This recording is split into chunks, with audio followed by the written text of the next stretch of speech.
وادی کشمیر میں شدید گرمی کی لہر جاری ہے، جس کی وجہ سے عام زندگی متاثر ہوئی ہے۔ سری نگر میں آج درجہ حرارت 35.2 ڈگری سیلسیس ریکارڈ کیا گیا، جو کہ جون کے مہینے کا سب سے گرم ترین دن رہا۔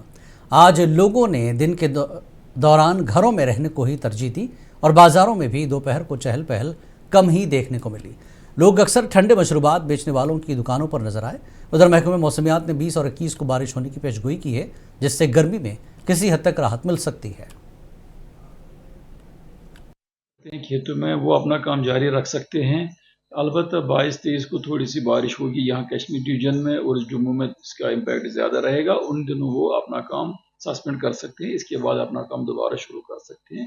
اور جو دن کا ٹیمپریچر بھی بڑھ رہا ہے 30 سے 35 ڈگری کے بیچ میں، دن میں جو ٹیمپریچر ہوتا ہے اس دوران لوگوں کو چاہے کہ وہ انڈورز رہے، تو اور دوسری بات ہے کہ وہ ہائیڈریٹڈ رہے، پانی کا زیادہ استعمال کرے اور ان نیسیسری ٹریول